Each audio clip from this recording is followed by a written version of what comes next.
Bom dia, gente. Bom, vamos hoje para mais uma aula, certo? Espero que vocês estejam compreendendo os conteúdos, estejam bem, né, seguros na casa de vocês. Nós vamos continuar na Europa e eu lamento a vocês, né? Vamos encerrar o segundo bimestre também ainda na Europa. Bom, gente, vou começar aqui com essa imagem para que vocês tenham noção, né? Nós vamos falar agora da Europa Centro-Oriental, ou seja, essa parte da Rússia e esses países aqui, tá? Ucrânia, nós vamos estar falando da Ucrânia, da Moldávia, da Geórgia, certo? Então vamos estar aqui nesta parte do continente, certo? Vamos lá para nossos slides, né?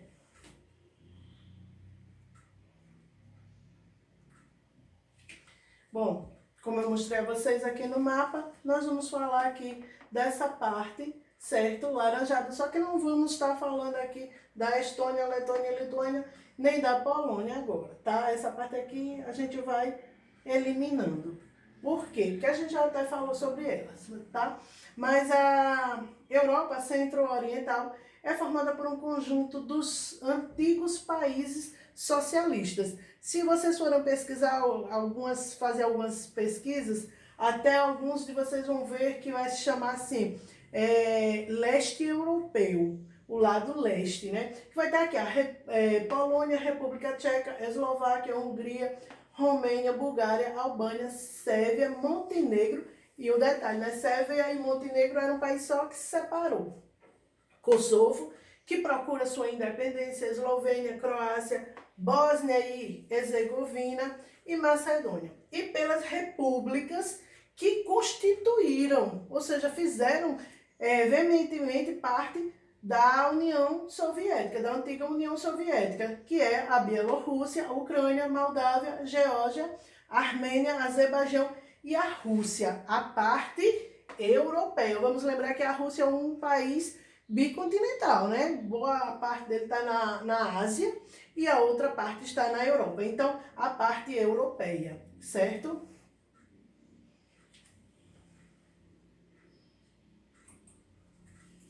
Nos últimos anos, os países que fazem parte dessa região têm passado por um programa de reformas de melhoria, pois no pós-segunda guerra, né, depois da Segunda Guerra Mundial, eles precisaram reinventar a forma da economia deles para poder se adaptar ao mundo capitalista, aos líderes, né, democráticos, às lideranças democráticas, às coisas novas que estavam surgindo.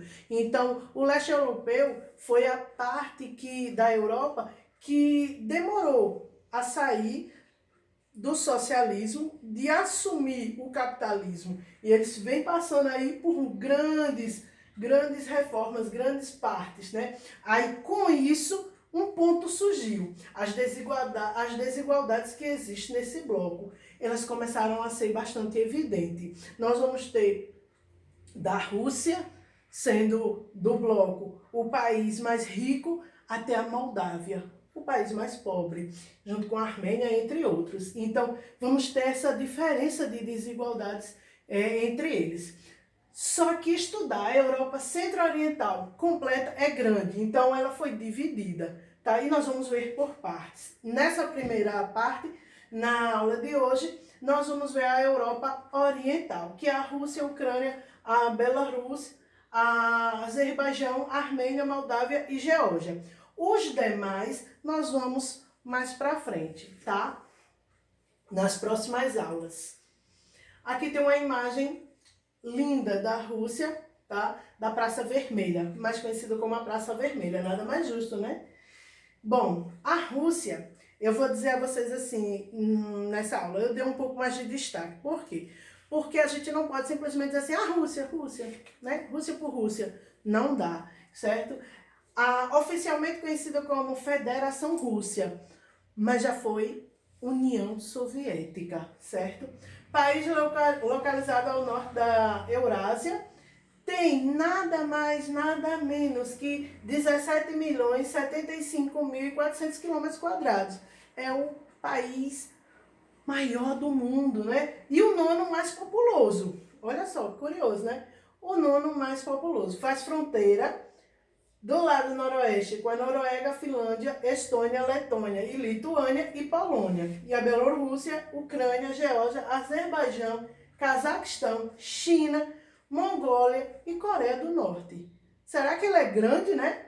E também faz fronteira marítima com o Japão e com os Estados Unidos, pelo Estreito de Bering. Olha que curioso.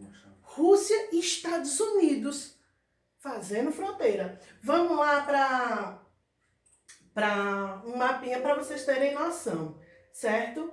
Aqui, olha só a dimensão total, né, da Rússia. Mas aqui, ó, nesse lado aqui, ó, tá vendo? A gente pode observar bem direitinho. Desse lado, Rússia. Desse lado, Estados Unidos. Aqui é o Alasca.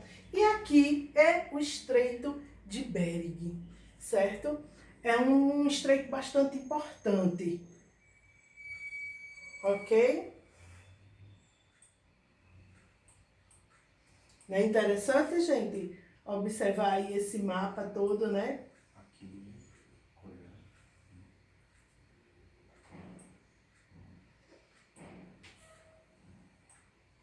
Olha só a dimensão da Rússia, como é grande. Né? Olha. Tudo isso é Rússia. Então a gente não pode passar pela Rússia por Rússia, né? Temos que ver aí essas ênfases com relação a ela. Vamos voltar agora lá para os nossos slides.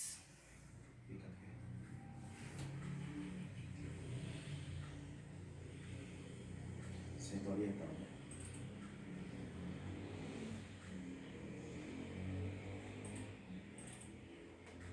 Mais embaixo. Cadê essa aqui? Deixa eu passar. Aí aqui mais uma imagem da Rússia, para vocês terem noção, que lá também é muito bonito, né? A antiga União Soviética, como era conhecida a Rússia, né, a industrialização foi impulsionada a partir da década de 1930 e assumiu um ritmo bastante acelerado. Isso porque no pós-Segunda Guerra a gente sabe que tivemos a Guerra Fria e também tivemos a corrida armamentista. E essa corrida armamentista possibilitou que a Rússia acelerasse o seu desenvolvimento industrial, certo? Que foi pautado nos setores de base, certo? Alguns desses fatores foram mais uma imagem linda, né, da Rússia, um friozinho, foram esse aqui, ó. A grande disponibilidade e variedade de recursos minerais. E a gente vai lembrar o quê? Que a Rússia é um dos maiores produtores de carvão e petróleo, né? A realização de grandes obras. Essas grandes obras foram o quê? A construção de ferrovias e de hidrovias, para que eles pudessem escoar toda a mercadoria, né, e fazer aí um trabalho bem feito. E aí não foi só construir os portos, foi equipar os portos que já tinha e melhorá-los, para que a coisa funcionasse melhor. E a construção, olha só, de termoelétricas e hidrelétricas, energia limpa. Então, eles pautados nesse desenvolvimento aqui, pautados nesses fatores aqui, a Rússia alavancou sua economia, certo? No setor nuclear, ele dispõe de grandes reservas radioativas, como o urânio e o tólio. Porém, gente, teve um probleminha, né? Quando a Ucrânia ainda pertencia à Rússia, a Ucrânia teve o acidente de Chernobyl, e aí que ocorreu em 1986. E por conta desse acidente, os ambientalistas caíram em cima. E aí a Rússia parou com seu programa nuclear. Então eles não desenvolveram mais. Por quê? Porque primeiro, o programa nuclear da Rússia estava pautado na Ucrânia, que pertencia à Rússia. Só que aí a Ucrânia conseguiu sua independência, não pertence mais à Rússia, e os ambientalistas ficaram em cima para ver, né?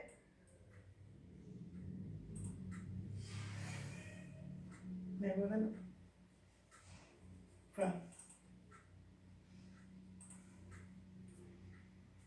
Bom, a Rússia também se destaca na indústria metalúrgica, siderúrgica, têxtil, química e na produção de máquinas e ferramentas. Um outro setor bem visto para eles é a produção. Eles estão investindo muito nisso na produção de veículos no ramo automobilístico, aéreo e naval. Isso é bastante interessante, certo? A agricultura deles é bem dificultada, né, pela questão do clima. Como vocês viram numa imagem, o clima russo é um clima frio, muito gelo. Então, para eles estarem produzindo a agricultura, desenvolvendo a agricultura, para eles é muito difícil, eles costumam comprar. Mas seus principais produtos, mesmo assim, ainda é o trigo, a aveia, cevada, milho, arroz, beterraba. Olha o detalhe, beterraba açucareira, não é aquela que a gente compra e bota na salada não, tá? Ninho, girassol, algodão, sordo de legumes, né? Verdura, chá, tabaco e uva, ou seja, todos esses produtos aqui, eles são adaptados ao clima frio, eles necessitam de uma grande quantidade de água. É só no que eles se destacam. A pecuária deles é no bovino, suíno, equino, além de aves. O detalhe do bovino deles é mais gado leiteiro e não gado para comer, certo? Eles não produzem o gado para produzir a carne, eles costumam comprar a carne do Brasil. O comércio exterior deles é bastante importante, né? Sua balança comercial normalmente está, olha só o detalhe, superávit, ou seja, a sua economia está sempre em desenvolvimento. Isso por conta de uns detalhes, devido à exportação de petróleo e gás natural e os produtos químicos que eles produzem. Então já viram que assim a Rússia economicamente ela é desenvolvida, apesar do seu lugar, né? Apesar de ser frio uma boa parte do tempo, apesar de muitas coisas, de muitos conflitos, de terem, eu vou dizer assim, não barreiras comerciais com muitos países, mas tem uma rixa aí com os Estados Unidos, sua economia é bastante desenvolvida. Agora, gente, nós vamos para um outro lugar, né? A Ucrânia. Olha que legal, que mapa lindo, né, da Ucrânia. E quando a gente fala de Ucrânia, a gente não pode deixar de falar sobre o acidente de Chernobyl, certo, gente? Só que antes disso, deixa eu falar umas coisas aqui para vocês.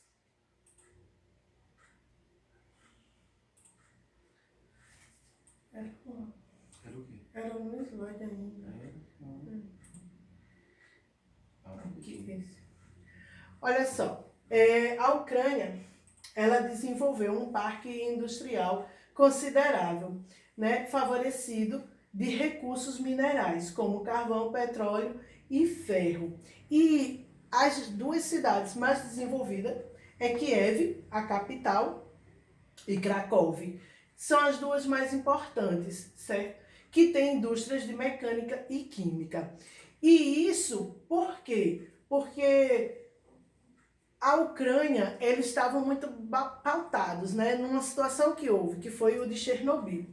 Só que quase 2/3 do seu território é composto deste solo aqui. Olha que maravilha. Tenosium, que chama também de terra negra. É extremamente fértil. É considerável um dos solos mais férteis do mundo. Está lá na Ucrânia. Ideal para o cultivo de cereais. Então, por esse motivo, né, que a Ucrânia vem ainda aí engatinhando. É considerado um dos, prestem atenção, um dos, a Ucrânia não é o país mais pobre, mas é um dos mais pobres da Europa, certo? O turismo tem adquirido muita importância na sua economia, especialmente na parte de Crimeia, que é muito linda, as paisagens naturais da Crimeia, e o fato de Chernobyl. Atualmente, Chernobyl foi aberto, aspas, né? Você tem que pedir autorização ao governo. O governo libera a autorização, tem todo um protocolo de segurança a ser seguido, mas as pessoas pagam para ir até Chernobyl, até a usina nuclear e visitar as cidades de Chernobyl e Pripyat.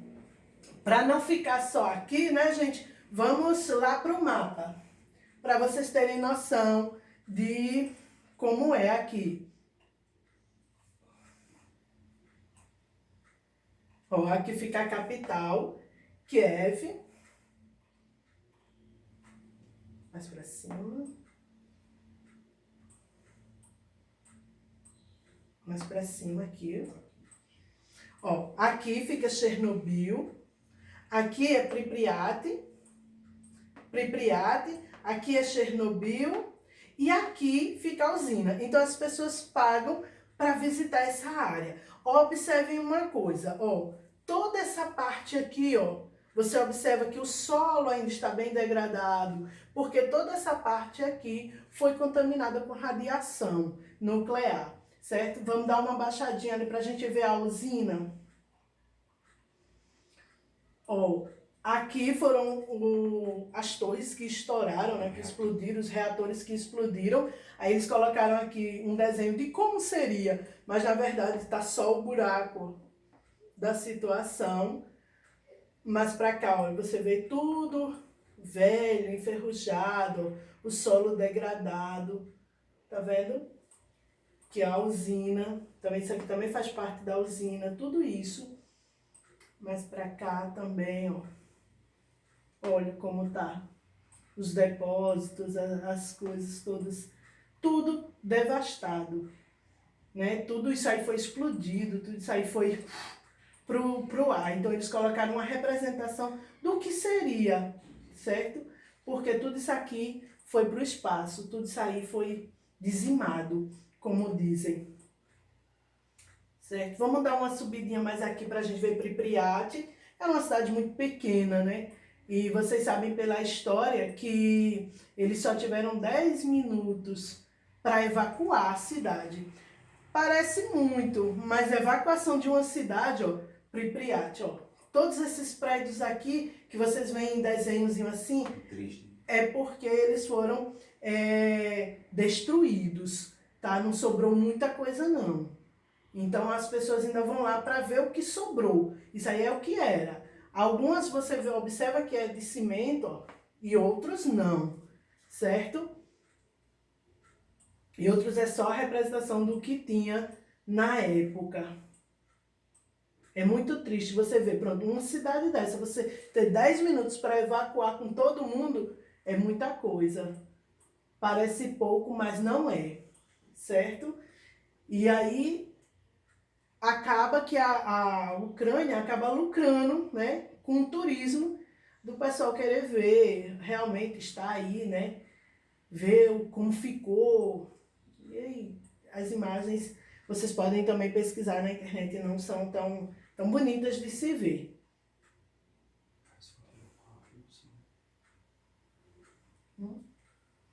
Podemos ir para os slides. Bom, gente, agora vamos para Bielorrússia, ou Belarus, como é conhecido, né? Aqui está um mapinha, quase ninguém conhece, né? Porque também pertencia à Rússia. E o nome já até diz, né? Bielorrússia. Então, pertencia à Rússia, ganhou sua independência e agora é país independente. Passou por um momento lento em direção à economia de mercado, né? Porque não é fácil você se distanciar, né? Se separar de um outro país sólido e seguir as perninhas com sua própria economia. Então, com uma pequena parcela, tem lá, né, uma pequena parcela de empresas privadas que estimula, né, a ideia de desestimular, né, o investimento estrangeiro, porque fica uma coisa muito dentro. Eles ainda perguntam muito pela Rússia, né, como caminhar para poder seguir. A agricultura foi sempre o que dominou o país. E isso aqui foi importante. Por quê? Porque a Rússia dependia dessa agricultura. E em boa parte ainda depende. Então é nisso que a Bielorrússia acaba se pautando, né, na produção agrícola, para suprir a necessidade da Rússia. Então fica ali um país dependendo meio que da outra, né? Mas vem perdendo aí, a Bielorrússia vem perdendo posição, no caso, para a indústria. Por quê? Passou. Por quê? Vem perdendo aqui setor, né? A agricultura vem perdendo esse setor para a indústria. Porque a Rússia vem estimulando eles a se industrializar e para isso, ó, pedindo para que eles refinem o petróleo, que a Rússia acaba extraindo de suas reservas. Então, para não ter que mandar para um outro país, acaba mandando ali para o vizinho, que é amigo, que acaba crescendo todo mundo junto. E aí é que a Bielorrússia está dando aí seus passos lentos e ganhando destaque na economia mundial. Vamos para o próximo país, Moldávia. Talvez muitos nunca tenham escutado, todo mundo só lembra das ilhas Maldávias, né? Mas existe um país chamado Moldávia. Eu achei interessante esse mapa aqui, por quê? Porque ele já demonstra aqui, ó, uva. Então a Moldávia, ele está pautado na sua agricultura, na produção de uva, certo? É uma pequena república com tradições e costumes muito parecida com a Romênia, mas é um país agrícola, industrial, né? Que a sua agricultura é bem industrializada e tem destaque na produção de uva, tabaco e óleo de rosa. Mas olha aí, como eu tinha falado para vocês, a Moldávia é o país mais pobre da Europa. Então, eu disse assim, que é o pobre da festa? É a Moldávia, né? Infelizmente. Mas é um país com tradição, que vai seguindo, vai caminhando, não quer aparecer não, mas tá ali, tá de boa, tá tranquilo.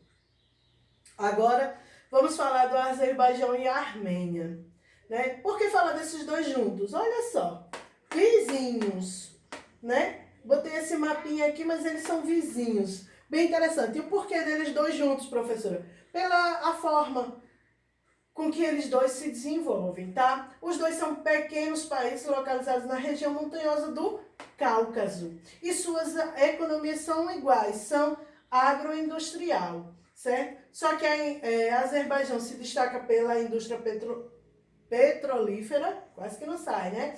Próximo a Cabu, na capital, e a Armênia pela metalúrgica, certo? E aí ambos estão juntos ali, ó, na mesma coisa. Então são países pequenos e com importância, principalmente porque na região do Cáucaso eles estão tendo uma economia agroindustrial, né? E para finalizar, vamos para a Geórgia, né? Geórgia está aqui, vizinho da Rússia também. Tudo isso aí era antiga União Soviética. Então, vamos seguindo. A Geórgia vem enfrentando aí conflitos internos separatistas para separação, né? E esses conflitos políticos, geopolíticos, né, têm provocado muita coisa. Entre eles, a economia, né? Que embora a indústria venha ganhando importância, a agricultura aí, né, ainda é o seu carro-chefe. E aí, por que a indústria vem se destacando? O que vem elevando eles a querer uma separação, né? Enfrentar aí conflitos separatistas. É simplesmente pela abundância de recursos hidrelétricos e as reservas minerais de manganês, cobre, mármore e fósseis como carvão e petróleo. Então a Geórgia tem um solo muito, eu vou dizer assim, muito abundante de recursos minerais que pode ser utilizado, né? E que gera uma economia muito grande, que a gente sabe que os recursos minerais talvez seja hoje o grande carro-chefe de toda a economia mundial, né? Todo mundo briga por reserva mineral, por reservas, recursos naturais, né? Bom, gente, nosso conteúdo foi esse, certo? Espero que vocês tenham gostado, espero que vocês tenham entendido. Qualquer dúvida, eu tô lá no grupo ou podem me chamar no privado. Se quiserem também só discutir o assunto, só debater, só falar, podem me chamar, tá? Bons estudos a todos e até a próxima.